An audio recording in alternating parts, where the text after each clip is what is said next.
tātou sisi le fua le manu malo ke riso e amatai le tātou tāpua inga. I le suafolta ma le alo ma le anganga pa ia. Ia fatasi le lii ma outou.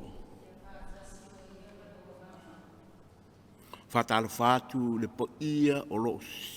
Fapenao na sile mai le whainga lotu i le nei tū lao le aso. Haftai le lofo le tua o tātou wheiloa i lungo peau le ea.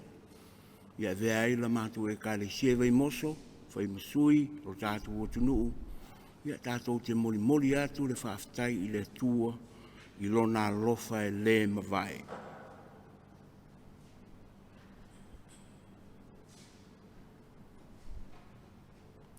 Ia fatasi le rii ma outou. O le folofolanga o le tera lei, mai le evangalia pa ia a mareko. O le matua o le tera lei. Aluia i fafo i le tangata, o oe nā leanganga leanga. Wo o atu i la tou i le tasi tu o le vai, i le lau ele o kātara, umaliu atu ia mai le waa, o na whitaia i loa lea mai ia o le tangata mai tunga mau. Wa ia te ia leanganga leanga. Sa mau o ia i le tunga mau, e le mawhai fo i se tasi o na nono tia o ia i maia ua mea umalawa. A wā tulasi o na nono tia o ia i mea e wha maua i vai a toa ma maia ua mea. A ua motu sia e ia o maia ua mea, ua tui palaina fo i mea e wha maua i vai. E le ai fo i se na ia mawhaia o na whaalata i a te ia. Sai ai pia lava o ia i tunga mau, ma maunga i le pō ma le ao, sa alanga, ma se lei o ia i a te ia i maa. Wai loa ma mau mai e Yesu, o na moe mai loa lea o ia, ma ifo i a te ia. Wa langa mai foi o ia ma le leo tele, ua whapea mai. Se a launa i a te au, Yesu e, le alo le tua siri ese. O te whai atu i a te oe i le suafa o le tua, ia e le whati ngā mai i a te au. A wana whetalai atu o ia i a te ia. Aluia i fafo i le tangata, o oe nā leanganga leanga. Ua whesiri atu foi o ia i a te ia, po ailo i ngoa. O na tali mai ai lea o ia ua whapea mai. O leke ono ro i ngoa, a wae toa tele i mātou. Ua matua ai oi mai foi o ia i a te ia, ina ia na le au ese ina i la tau i lea nuu. Sa iai fo i le lafu pua ai tele, ua tae la taane i maunga. Ua ai mai fo i te moni i a te ia ua whapea mai. Ia e au i nātu i mātou i pua. Mātou te ulu tino ai.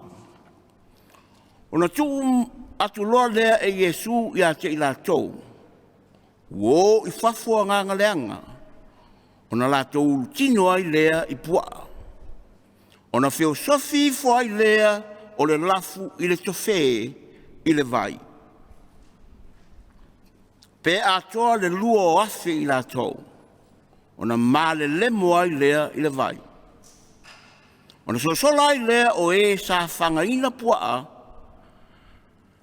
matala atu i le ai maona whawa ai, o na lātou o mai ai lea e mata i le mea ua whaia. Wa lātou o mai fo i a Yesu, ma ua i loa o ia sa ulu tino ai le te moni. Sa iai le leke ono, ua nofo i lalo o ia, ua ofu fo i, ma ua ata mai, o na lātou mata tau ai lea. A o ena i loa, Ua lātou whaamatala atu ia te lātou le winga o le mea na whaia I le na urutinoina a toa mapua. Ona lātou ai oia toa I lea ia te ia ina ia mariu ese atu I lo lātou nuu. Mariu ae oia le waa, ona ai oi mai ai lea ia te ia o le na urutinoina ina ia la whaatasi mai ia. A o Yesu ua le mawhai. A ua whatalai atu ia te ia. Aruia oe I lo fale, I lo ainga, ma ia e tau atu ia te lātou mea te tele na whaia le li ia te oe. Malona alofa ia te oe. Walu foi o ia, wana tā lai te kapori o mea te tele. Ua whaia Yesu ia te ia. O na ofu ai lea o tangata uma. O le tala le lei a le alii.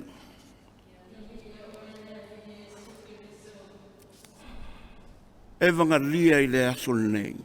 O tātou whaalongolongo ai. Ua au mai mauti noa e pule le atua I mea uma. O le lava I aso na tua na I atu. Le tātou whaalongolongo ai foi I le pule le atua I le matangi. O mea uma lava nei na whaia le atua. Au mai ai se fe au tā ua mō le tangata. I le nei vai tau, ma le nei vai taimi, o le fisoua ina o I tātou. Tasi lo tātou wha moe moenga.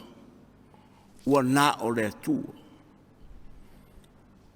O satani, e iei lona malo.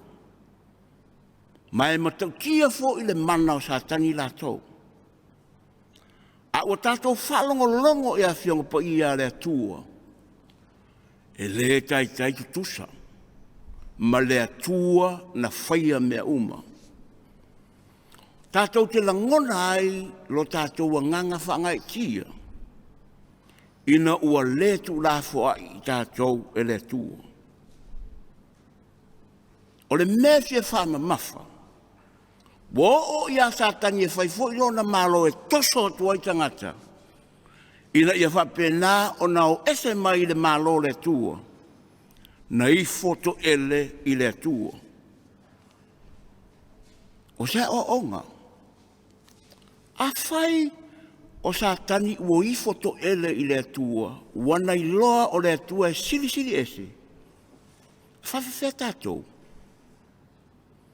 I le ekalesia katoliko, e iai le sakalameta tātou te mafutai ma le alii.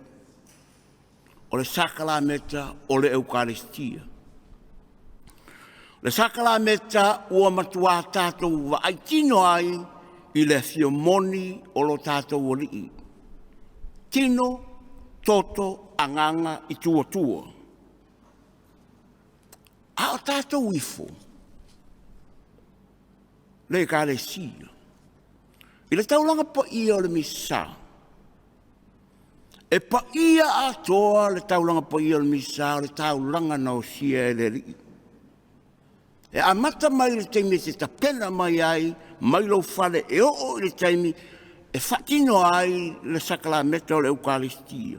E pa ia atoa toa. A wa fio le ri. Ai le talo. E pito I sirio na ese ai. E whapea a o onga le ekalesia, o le taimi au pito I siri na ona po ia. Le taimi e whae e ai a ao staulanga whiriwhiria. I lunga o le vin, I lunga o le waina, ma le whalawa. Ona liu ai lea, o le nāwa venga. E tau I tangata o tau nuu tonu o le whalasa, ma o loo au ai, o na I foto ele. A whai tātou te le I foto ele I le nā taimi.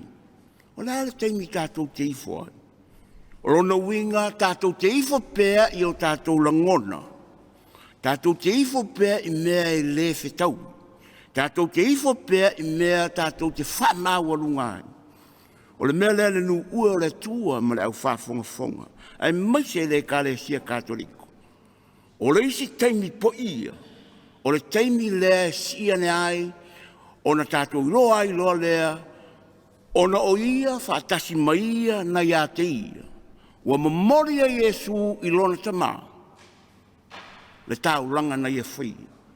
O le tasi lea vaenga tāua ma le po ia o le tauranga po ia o le misa. E te tau I tangata Katoliko. O na matua I foto ele. Aua tātou te tilo fua I lesi ma whaamasino tilo fua lesi. Whai pēa I lou langona ma lou whatua tuanga o le atua o lo o fio. Iesu Keriso o le whaola o lo o fio I le teimi lea. Le nu ue o le atua, le Kalesia Katoliko, o le wheau le nā mo tātou mai le evangalia. A whai sa ifo sa tani e iei foi lona malosi, whawhewhea le tangata na whai e le atua. Pau lea o le taimi, tātou te whailoa I ai mo tātou li, o le taulanga po ia o le misa. Ia tātou wifo I ai, I taimi ua tala whea ngai o le mevo I lea, e mafua ai, tū I lunga, I foto ele, ma whapena o na whai I tu ai ngā tanga ese I tono le taulanga po ia le misa. O le tātou tū mā tātou wangana e whaali atu ai I lo tātou walii. Lo tātou wifo I a te ia, ma lo tātou wha moe tasi I a te ia. I le suafo le tamā ma le alo, ma le anganga po ia.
Tātou talo.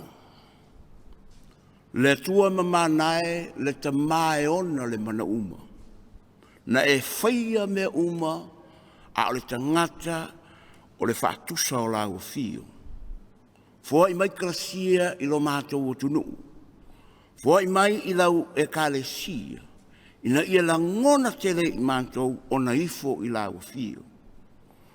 Ia e alofangia le tūlanga ua I aisi o mātou o tunu, o lo mātou whawai la o fio. Ia e alofa la vea I Samoa. Ia whatasi le li I mautou. Ia whamanuia mai le atua o le ona le mana uma I a Samoa. I le suafo le tamā, ma le alo, ma le anganga po I.